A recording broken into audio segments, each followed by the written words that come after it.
Professor Alexandra Wilson now. Alexandra Wilson is a Senior Research Fellow at Jesus College, Oxford, and a Research Resident at the Guildhall School of Music and Drama. She has taught at Oxford Brookes University for 19 years, latterly as Professor of Music and Cultural History. Her new book is called Someone Else's Magic, Opera and the British. Someone Else's Music. Apologies. Someone Else's Music, Opera and the British, and it's about to be published by Oxford University Press. Alexandra's writing about music can be found in many newspapers, magazines, and online platforms, and she can be heard regularly on BBC Radio 3 and 4. Thank you. Welcome, Alexandra Wilson. Thank you.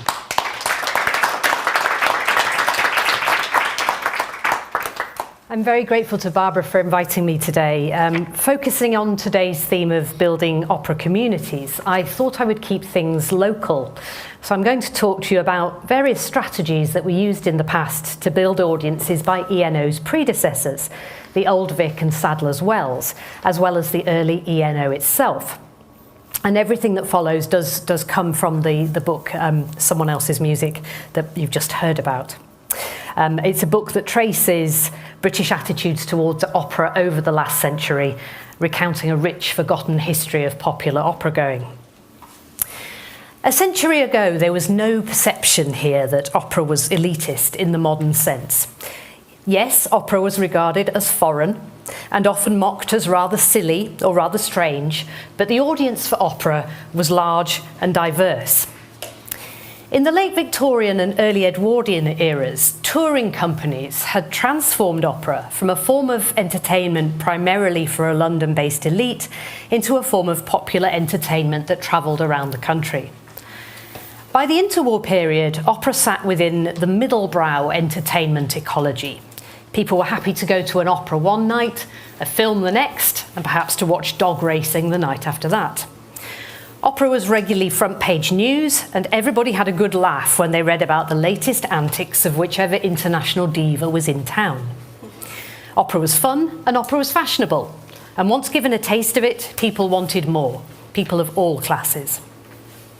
For much of the 20th century, the audience for opera included, amongst others, factory workers, coal miners, soldiers, secretaries, and school children. And they were even willing to queue overnight for cheap tickets, certainly for 2 or 3 nights, maybe not for 6. People who knew nothing about opera encountered it in various ways, through stories in the papers, recordings, broadcasts, and at school. They encountered it in the accompaniment to films, in music halls and variety performances, and on the street, played by organ grinders. But opera companies also took active steps to forge new audiences, and in my talk today, I'll show you some examples of their marketing strategies. We begin our story a century ago in the 1920s, when Lillian Bayliss, whose endeavours form the backdrop to the present ENO, was busy establishing her opera company at the Old Vic.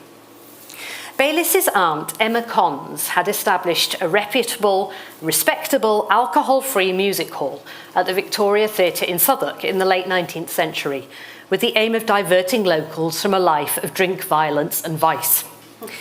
Eventually, Bayliss herself took over the institution and began to put on opera performances. First of all, just tableaus of arias strung together in a sequence, later full-length operas in English, and these alternated with performances of Shakespeare plays. Bayliss achieved what might now seem to be the impossible. She managed to establish a new audience for opera where there had been none, among working-class South Londoners. Accessibility was the watchword of the Old Vic. The cheapest tickets cost no more than a packet of cigarettes or a glass of beer. The company announced in 1920 that we feel that the People's Theatre and Opera must always be within the reach of the poorest, and as long as the most expensive seat is 3 shillings and the cheapest 3d, we know the Vic is fulfilling its proper function. The 2,000-seat theatre was packed out nightly, and the audience stood 4 or 5 deep in standing areas, with many people being turned away on Saturdays. The atmosphere was relaxed, people came in their ordinary work clothes and clapped after arias. As the company said in that same year, given opera in their own language and at prices suited to a modest purse, the rank and file of English men and women are as keen on opera as any foreign audience. It has to be said that performance standards were not very high. Everything was run on a shoestring. Soloists were paid a pittance, the chorus was made up of enthusiastic amateurs, rehearsals were minimal, performances static and slapdash. Nevertheless, the company was musically ambitious and garnered respect from prestigious figures within the musical establishment, pioneering in particular the performance of Mozart operas in Edward Dent's accessible new translations. Baylis believed fervently in opera for all. She argued that theatre was not an excuse for wonderful evening gowns and jewels, or the preserve of varsity men and women. Rather, it was, quote, a crying need of working men and women who need to see beyond the four walls of their offices, workshops and homes into a world of awe and wonder. Baylis believed theatre was the most accessible art form, being comprehensible even to the illiterate, and stated that all art is a bond between rich and poor, it allows of no class distinctions. But she also believed in giving people what was good for them, at least what she believed was good for them, saying, my people must have the best. The best, God tells me the best, is grand opera. Therefore, my people must have grand opera. Grand opera was the term just used for any serious opera at this time. The example of the Old Vic resolutely counters any notion that opera was the preserve of an elite. As the company's conductor, Charles Corrie, observed, the musical side of our work here is supported mainly by people who have not too many pennies to spend on amusement, and apparently choose opera because it gives them the greatest diversion. In fact, it might almost be said that British music in general is mainly supported by the workers. It's for such people that we cater, and it's a great honour to do so, for the future of British music lies in their hands. There's plenty in the daily papers about the lost cause of opera, but I wish some of the gentlemen who write about it would look in some Saturday night at the Old Vic. Some audience members came seeking refuge from their abysmal dwellings, but went on to take opera very seriously indeed. By the 20s, critics regularly commented on the fact that the Old Vic had the most committed and well-informed audience in town. How did Baylis achieve this? Undoubtedly, some of her audience would have been patrons of the old music hall and simply stayed loyal to the brand. But later, the theatre fulfilled a desire for something entertaining to do at a time when options were fewer than they were today, on offer at low price. But crucial to the expansion of the operation was the sense of community Baylis fostered, which encouraged people to return. The idea that opera audiences seek to exclude others from their special club is one of the persistent clichés that's attached itself to the art form, but nothing could have been further from the truth at the Old Vic. The fostering of operatic communities can be both exclusive and inclusive, creating the sense that audience members could become part of the Old Vic family was a vital part of ensuring the endeavour felt accessible to all. This was achieved via a variety of means.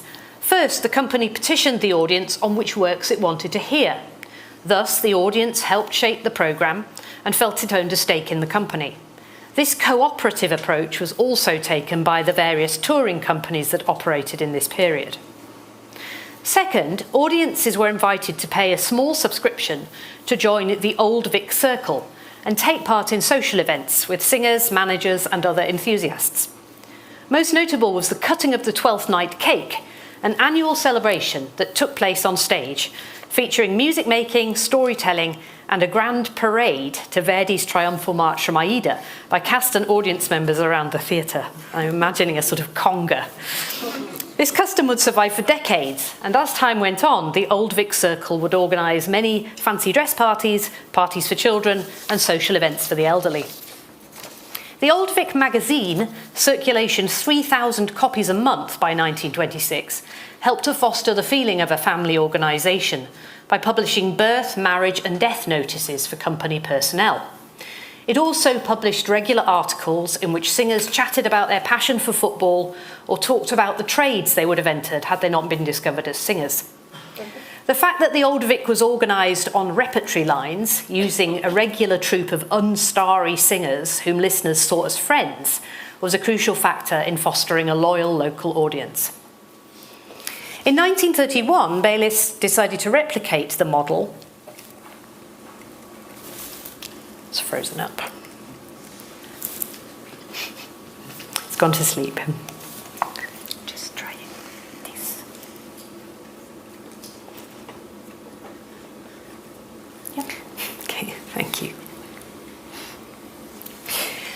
Bayliss decided to replicate the model at Sadler's Wells in Clerkenwell. Eventually it was decided that shifting sets and costumes between these two theatres was getting rather too much. So they concentrated the opera at Sadler's Wells and the Shakespeare at the Old Vic. But for now it was both. The theatre was packed in January 1931 for the first production there of Carmen. Bayliss had found an audience ready and waiting at Rosebery Avenue, including many young men, apparently, of about 19 or 20 who were new to opera. Again, it sounds impossible. Again, novelty must have been a factor, but Bayliss was also able to profit from a row about the first embryonic public subsidy for opera that was engulfing Covent Garden. Sadler's Wells, by contrast, showed not only that opera could be accessible, but that it could be commercial and self-funding. Soon, however, the company would start to struggle as the Depression began to bite. Innovative means of promoting performances were tried. Regular supporters were encouraged to drum up audiences by giving tickets to overworked friends or to buy them as birthday gifts. Some patrons were busy distributing flyers on tube trains or sneaking them into library books. It was a hit-and-miss approach, but who knows whether it might have worked. Again, Bayliss managed to foster a sense of community and of opera as something authentic. The Listener reported that operas are produced there in such a way that the public feels they are real living works of art and not museum pieces. Historian Daniel Snowman recalls his father talking about going to Sadler's Wells after a day's work at an insurance office, growing to love opera and building up a treasured collection of gramophone records to get to know them better. And this willingness to study the operas at home and come to performances well prepared was typical of the audiences at Bayliss's theatres. She profited from tapping into a wider culture of working-class autodidacticism that prevailed in this period but would be lost in later decades. During the war, Sadler's Wells was repurposed as a refuge for the newly homeless, accommodating up to 250 people on mattresses in the stalls and bars and on the stage. The Vic Wells Company relocated to Burnley and from there embarked on a series of extensive national tours run by the soprano Joan Cross. From 1943, these were organised in collaboration with CEMA, the Council for the Encouragement of the Arts, the forerunner to the Arts Council. Towns and cities clamoured for visits. The manager of the whole new theatre reported receiving daily letters from people who were keen to see the troupe. Occasionally, they would return to London for one-off short runs during the war, performing in the West End. In the regions, Sadler's Wells and other touring companies were able to profit from sheer demand for entertainment when there was not much else to do during the war. Joan Hammond, soprano, on tour with the Carl Rosa, recalled an occasion when a woman came to the box office, asked what was on, went away with 2 tickets, despite not even knowing what an opera was. The audience for operatic music more broadly was further widened by wartime concerts featuring opera singers, organised by CEMA, in air raid shelters, hostels, hospitals, military bases and in factories. Many accounts from the time attest to a new and surprising surge of interest in the high arts during the war. Serious times demanded serious art. The company relaunched itself in London for the post-war age by staging the premiere of Britain's Peter Grimes. This certainly galvanised interest, with tickets selling out in 3 days. The choice of opera was a deeply symbolic gesture. Later, in 1948, opera writer Stephen Williams would reflect that Peter Grimes had been born not merely with a silver spoon in its mouth, but a whole canteen of cutlery, as an opera on an English subject by an English composer, which appeared at the most opportune of moments, when there was post-war euphoria and an emerging new audience for opera. Its success in drawing the crowds was astonishing, and it showed what a democratic sort of opera could look like. Opera was only inaccessible in the 1950s to the extent that not enough performances could be put on to meet high demand. Sadler's Wells was regularly full, and demand was particularly high for the cheapest seats, particularly from young listeners. It continued to bill itself as the People's Theatre and launched a new cheap ticket scheme for 15 to 25-year-olds. By 1968, the company was able to announce that half of its audience was under 35. The company was thriving so much that there was confident talk in the 60s of Sadler's Wells moving to a new National Opera House beside the National Theatre. but escalating costs of the South Bank project meant the plan never came to fruition. But in 1968, the company decided instead to move up west to the Coliseum where we are today, a move it hoped would allow itself to gain greater prominence and attract a larger audience. The company gave its last performance at Sadler's Wells on the 15th of June 1968, which was fittingly Peter Grimes, and then the move to the Coliseum came in August with a Don Giovanni directed by Sir John Gielgud and designed by Derek Jarman. The first performance was a sellout, the house crammed to the last seat and the last half inch of standing room. The Coliseum was a theatre with an appropriately populist past, designed by Frank Matcham for the music hall impresario Oswald Stoll, and intended to be the largest and grandest variety hall of its era, which had latterly been used as a widescreen cinema. On the day of the move, the Daily Mirror flagged up the theatre's roots in popular culture, reporting that the arias of Mozart will tonight soar happily above the stage trodden by Vesta Tilley and Lily Langtry, and a theatre will be reborn, and reminding readers that this was the venue that had staged many a popular triumph, from Sarah Bernhardt to Annie Get Your Gun. We might have expected a tabloid newspaper to remark on the event with a degree of humour or cynicism, mockery even, but the move was reported without side. This article concluded simply by stating that the new premises would give more people an opportunity to see good opera. The popular press did not at this time filter all comments about opera through the lens of elitism. Suddenly there were far more seats to fill, 2,400 rather than 1,450. The company promised to keep 2,000 tickets at present Finsbury prices. The remainder would be more expensive, but still cheaper than the equivalent at Covent Garden. There was certainly great public interest.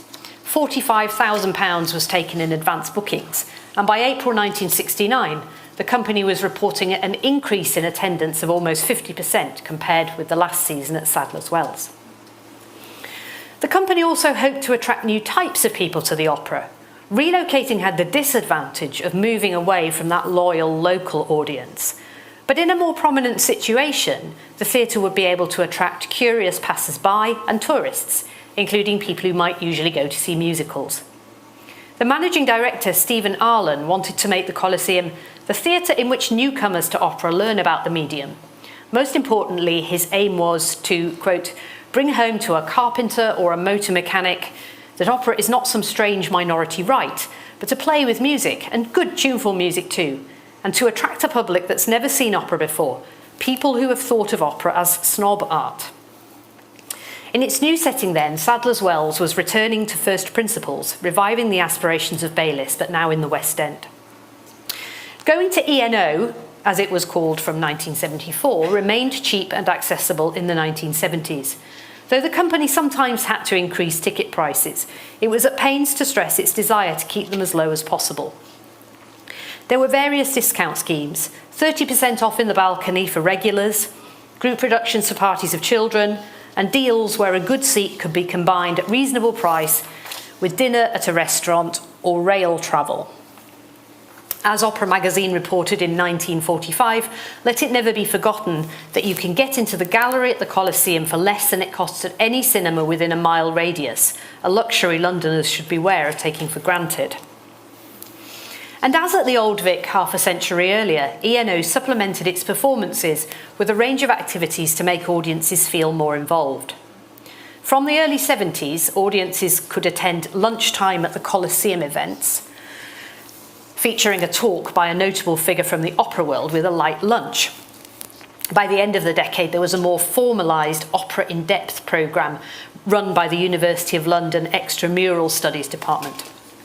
Members of an affiliated group called the Opera Club had the opportunity to attend rehearsals and parties, if not to do the conga around the auditorium. And children were invited to design the sort of poster that would encourage them to come and see La Cenerentola in a competition that offered tickets, art materials and dinner at the Café Royal as a prize. More direct participation was also encouraged. Around 100 children a year performed in ENO performances by the mid-70s.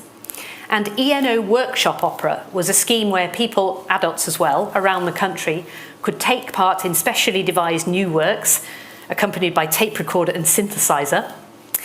And on the main stage at the Coliseum, contemporary works on a larger scale were also aired, with the Earl of Harwood keen to promote new works. And a particularly striking commission was David Blake and Anthony Ward's Toussaint, about Toussaint Louverture, the leader of the Haitian Revolution. ENO was keen to emphasise the same sorts of populist credentials that had been underpinning the enterprise since the Old Vic days. Although advertisements in company programmes often played on the stereotypical trappings of opera going with images of champagne bottles and glasses, the company's own publicity looked rather different. An ENO calendar from 1979 featured an advert with Groucho Marx, boasting a night at the opera isn't all it's cracked up to be, informing readers that you don't have to speak Italian, own a dinner jacket or drink champagne, and that 90p bought you a seat at the Collie, where all the best operas come in English.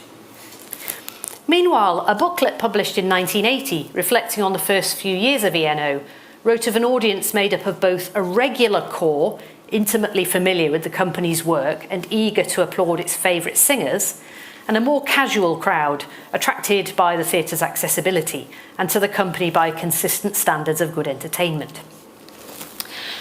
As this suggests, by this time, ENO had built up a distinctively loyal audience, once again, that was inquiring and adventurous.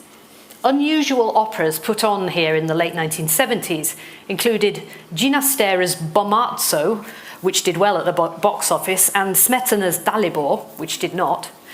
Operas such as Werther from the House of the Dead, The Adventures of Mr. Bruchek, which would be considered rarities now, were also staple fare. Absolutely vital to this was the fact that it was a repertory company.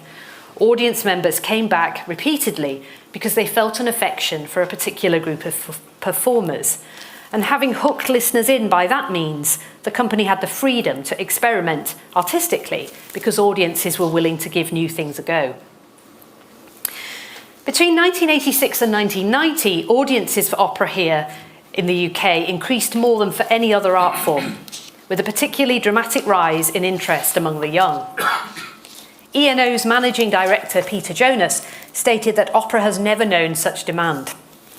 With large amounts of opera in film soundtracks, CD sales booming, and even performances in rock stadiums by the 1980s, it had become fashionable, and ENO's Jonas went so far as to argue in 1990 that the whole argument that it is elitist is now obsolete. Unfortunately, this would not turn out to be true.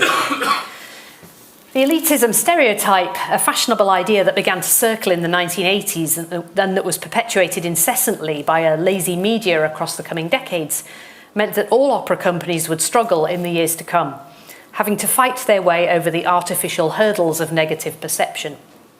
The idea that opera is elitist, fueled so determinedly in recent decades, comes from a combination of factors: simple ignorance, a lazy idea of picnickers in black tie and overweight divas in horned helmets, but also a range of partisan ideological agendas.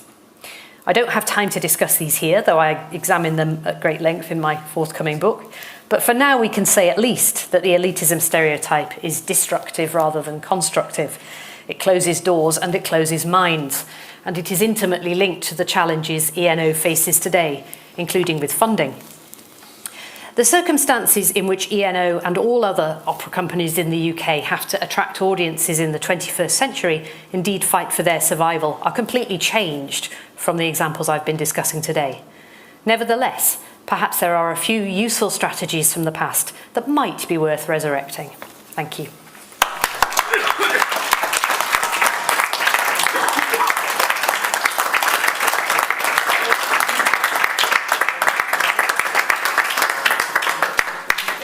Thank you so much, Alexandra. That was so interesting. And to your final point, I think there's actually some striking similarities between some of the things that we're doing engaging with audiences today and that of the past, but also much that we can learn. So thank you. Who would like to ask Alexandra a question? Yeah. I can speak loud. Oh, it's for the recording. Okay. We need you on the mic. Yeah.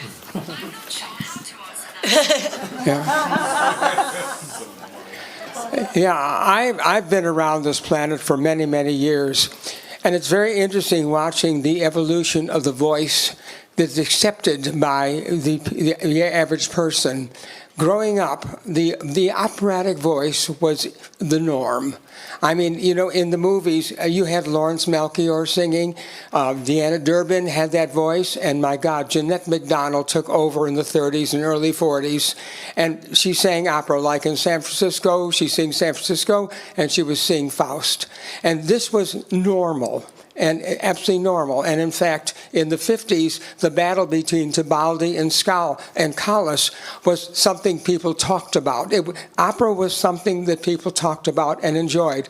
And we had the voices, Catherine Grayson. They had these amazing voices that were standard. And even musical theater, you had more of the operatic sound there. And this has faded away now.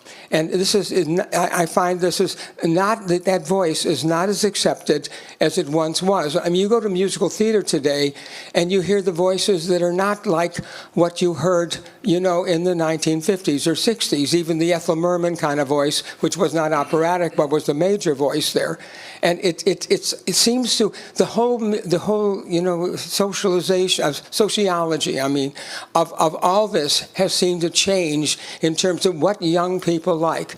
Truthfully, I don't understand it, but I'm an old man, and I lived through those wonderful years ago when you heard, a Jeanette MacDonald come up in that glorious voice, and it was magnificent, and Catherine Grayson singing in Showboat. I mean, these are wonderful moments that I experienced, but it no longer is there. It's a whole different way of thinking in today's society. And I think this is one of the reasons why operas have declined, because it was central in the 40s, 50s, 30s, and then it declined beginning in the 60s that I found. And could you comment on any of this because of that voice? Thank you. That's really touching to hear that. Yeah, you're right. You're absolutely right. And it's all to do with a lack of exposure, isn't it? The fact that opera has fallen out of the mainstream of our entertainment, and it's to do with, you know, opera used to be much more visible to people in daily life.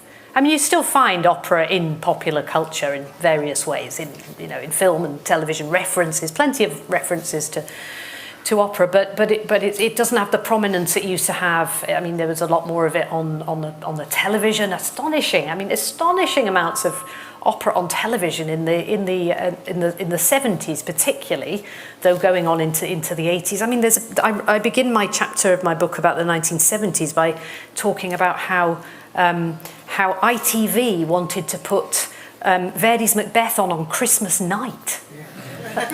And they had to backtrack. There was too much of an uproar. They did have to push it back by a few nights. But, you know, it was on after the Benny Hill show. But, you know, but the general opportunities to encounter opera on television, on radio, and in schools. You know, there's a huge amount of opera in schools in the 50s and the 60s, children putting on their own operas.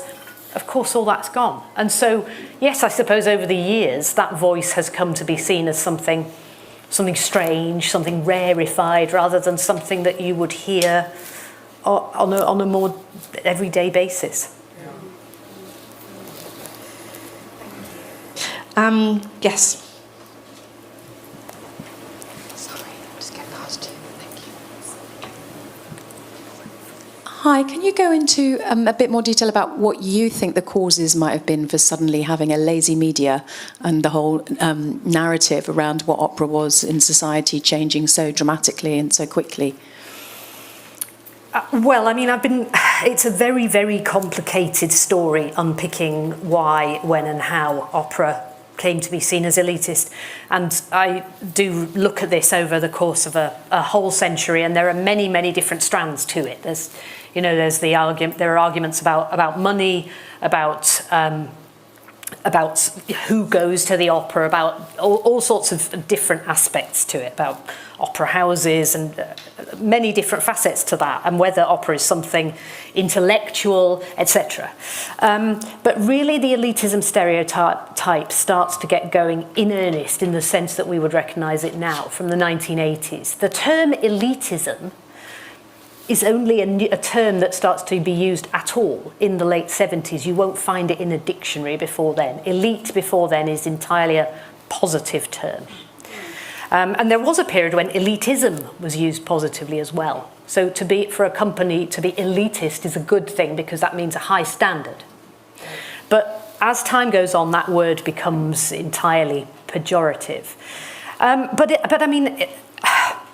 Very often these things are fashions. In the 1980s, it just gets picked up as a buzzword. And then, buzzwords just kind of spread. And this is in the time before social media, of course, when things spread even quicker, ways in which people talk. But I suppose one journalist starts talking about it and one interviewer starts talking about it, and then it just kind of snowballs. And it's people at dinner parties would be talking about, is what we're doing terribly elitist? And it just becomes the default thing to say over the 80s and the 90s. Now, there are certain things that happen in the operatic world in the 90s that don't help. So, for example, there's that big furore, which some of you may remember in the mid-90s, about the lottery grant to the Royal Opera House.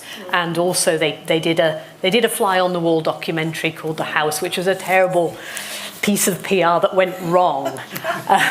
So there were things that really the press were able to latch onto around that time to say, look, we told you so, opera's elitist. It just becomes, I think, a thing that journalists said about opera when they didn't know anything else about it. So they would be interviewing someone from the opera world. The interviewer probably didn't know a lot about opera, but they did know that people said it was elitist. So it became sort of the first thing anyone within the opera world had to kind of get past before they could talk about what they wanted to talk about. And I think that by around the year 2000, that idea was just so deeply ingrained that by that time it had spun out of control and it almost becomes impossible to combat. Yes. Have you considered in your research the comparison with European opera, where there is still much more going on? Some of its trends are the same, but maybe one big difference, of course, is the level of public subsidy is much higher.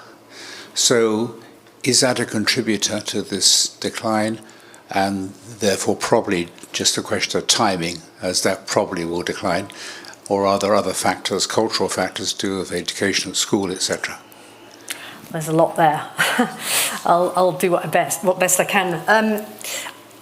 My project that turned into this book is British in Focus, and the reason for that is because people have often asked me, why don't you talk about whether opera is elitist everywhere?